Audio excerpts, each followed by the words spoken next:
To anyone listening to this message, this might be my last. I can feel myself withering away, and soon I may not be able to speak. My life's work has always been made with the intentions to help of all monster kind. May it be weapons or inventions of convenience, everyone appreciated our work.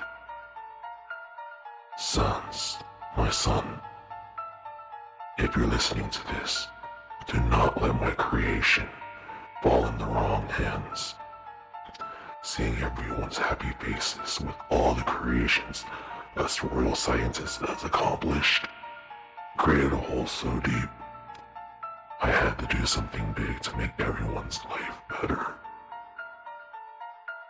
Us monsters deserve so much more than living in a pit banished by humans. Then it hit me. What if I were to turn back time and right the wrongs that started this war? Then we can experience all the beauty for ourselves and not just by pictures and books. As you may remember of my long nights working at home, my greatest achievement was supposed to be able to make time travel possible. One day, I brought you and Papyrus to the lab. How Papyrus was still so young. Alphys was so confused and flustered on what to do as Papyrus was crying in his running chair. And you were playing around with my new creations that I just completed. As I finished the fusion core, the lab started to lock itself down.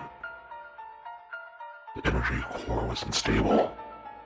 It released sparks, and soon after the sparks, a fire erupted. As the fire began to spread, I looked frantically around the lab for you. Left, right, and no sign of you. Just a sea of ember reaching its way to the top of the lab.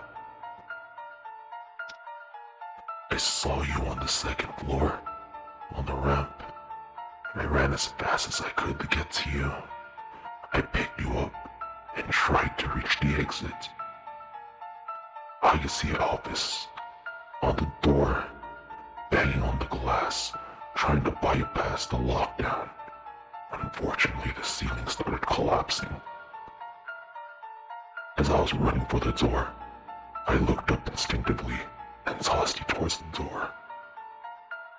The ceiling fell, taking out the railway I was running on.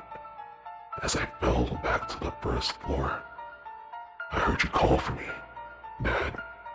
Dad. But I couldn't respond, being hurt by the fall. I can feel and hear my skull cracking. I was about to lose all hope.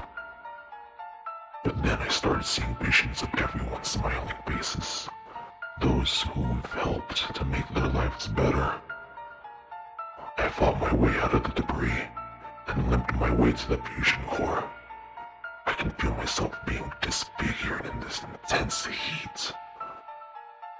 I tried to pull the fusion core out of the time travel machine, knowing the explosion could destroy the whole kingdom. I pulled the core out with everything I had, laying there, disfigured and ready for death. I took a look at the machine, and the screen said ready to launch. The machine wasn't tested, but I was filled with determination not to die, laying down. I found myself trapped between time and space. Everyone not noticing a horribly disfigured skeleton is among them. Seeing my only two sons crying after the loss of their father. Sons, if you hear this, destroy the core. Disassemble it.